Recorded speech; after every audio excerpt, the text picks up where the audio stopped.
My name is Evelyn Harper, and for 23 years I believed that helping family was simply something you did. You didn't keep receipts, you didn't expect thank yous, and you certainly didn't expect your own family to throw you out of a home you secretly owned. It happened on a rainy Thursday evening. I had just finished grocery shopping when my younger brother's wife, Marissa, called me. "Evelyn, can you come over?" Her voice sounded irritated. "Is everything okay?" "No, we need to talk." I knew immediately that something was wrong. When I arrived at the house, Marissa was waiting by the front door. She didn't invite me inside. Instead, she stepped onto the porch and closed the door behind her. I looked at her. "What's going on?" She crossed her arms. "We've decided you shouldn't come here anymore." I blinked. "I'm sorry, you heard me. This is our home now." I looked past her toward the living room. My brother Nathan was sitting on the couch. He heard everything, but he didn't come outside. I quietly asked, "Did Nathan agree with this?" Marissa gave a small laugh. "He doesn't want another argument." That sentence hurt because I had spent years helping Nathan. When he couldn't afford the down payment on this house, I had helped him. When the roof needed repairs, I paid for them. When the property taxes were late, I covered them. But I had never told anyone the full story, because there was something Nathan and Marissa didn't know. The house wasn't actually theirs. There was the building next door, and neither of them knew who had been paying the mortgage for the entire property. Marissa stepped closer. "We don't need you interfering anymore." I stared at her. "I haven't interfered with your marriage. You always think you know what's best." I shook my head. "I came here because you called me." She pointed toward my car. "Then go home." I looked at Nathan through the glass door. He finally stood up. For a moment our eyes met. I expected him to defend me instead. He looked away. I felt something inside me change, not anger, not revenge, just clarity. I picked up my purse. "Okay," Marissa smiled as if she'd won. "Good." I walked down the steps, but before I reached my car I turned around. "Marissa," she looked at me. I smiled calmly. "Enjoy the house." Her smile disappeared because she didn't understand why I had said it that way. That night I went home, opened an old metal box, and took out a document I'd kept hidden for years. At the top of the page were 4 words, property ownership certificate, and underneath it was my name, Evelyn Harper. I sat at my kitchen table with the ownership document in front of me. I had kept it hidden for years, not because I wanted to control my brother. I simply wanted to protect him. 24 years earlier, Nathan had nearly lost everything after his business failed. He couldn't qualify for a mortgage, so I purchased the property under my name. Nathan and Marissa moved in. I told them they could treat it as their home. They paid the utilities and maintenance. I handled the mortgage and property taxes. Over time, everyone forgot the arrangement, even Nathan, but I never forgot. The next morning, I called my attorney, Caroline Brooks. "Caroline, I need you to review something." She already knew about the property. After looking at the document, she nodded. "Everything is still registered to you." I thought so. She closed the folder. "Do you want to remove them?" I shook my head. Yet I wanted to give Nathan one opportunity to tell me the truth, so that afternoon I called him. He answered after several rings. "Mom," his voice sounded uncomfortable. I corrected him gently. "Nathan, it's Evelyn." "Oh." There was an awkward silence. "Can we talk?" he sighed. "Marissa is upset." "I'm not calling about Marissa." "Then what is this about?" I looked at the ownership papers sitting beside me. "House." He immediately became defensive. "What about it? I just want to know if you remember who owns it."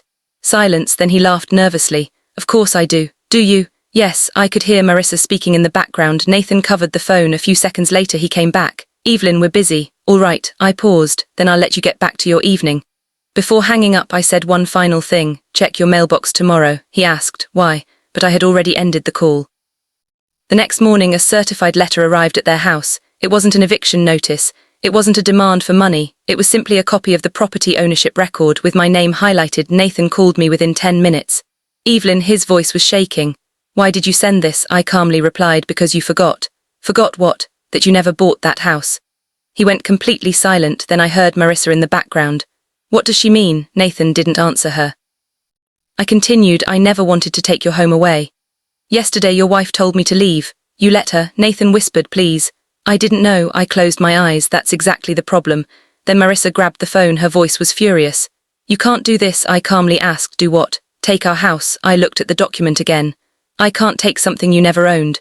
There was silence. Then she said something that made me realize. She still didn't understand how serious the situation was. Marissa's voice became louder. "You can't just decide that we're leaving." I stayed calm. "Not asking you to leave." "Then what do you want?" "Respect." She laughed bitterly. "After everything we've done for this family." I almost laughed. Everything they'd done. I thought about the mortgage payments, the property taxes, the roof repairs, the insurance. For years I had quietly handled all of it. But I didn't argue. Instead I said, "Let's meet tomorrow."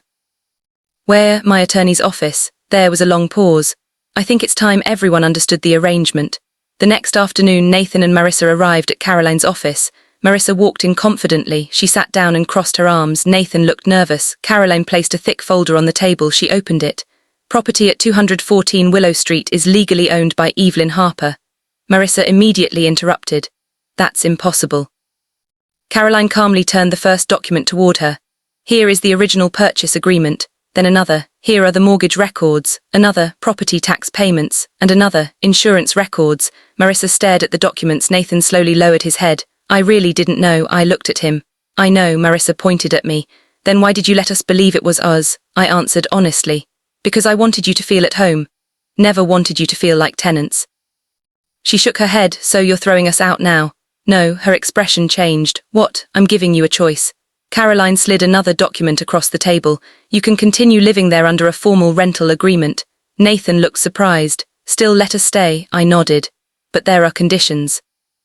Marissa frowned. What conditions? Respect. More insults. More telling me I don't belong. From now on you pay the rent and property expenses yourselves. Nathan nodded immediately. That's fair. Marissa looked furious, but she had no argument left. Then Nathan turned toward me. Why didn't you tell us all these years? I smiled sadly. Because I didn't want ownership to become more important than family. He looked down. But yesterday, you made me feel like I was a stranger. I reached across the table. I don't want your house, Nathan. I wanted my brother back. His eyes filled with tears. He quietly said, I'm sorry. Marissa remained silent. Then Caroline closed the folder. There is one final document.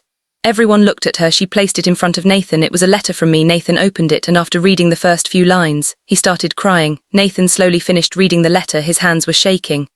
What is this? He asked. I looked at him. Something I wrote years ago. He continued reading. The letter explained why I had purchased the house in the first place. I hadn't done it to control him. I had done it because I remembered the night he called me after losing his business. He had been terrified. He thought he had failed everyone. I didn't want him and his future family to lose their home before they even had a chance to rebuild, so I bought the property.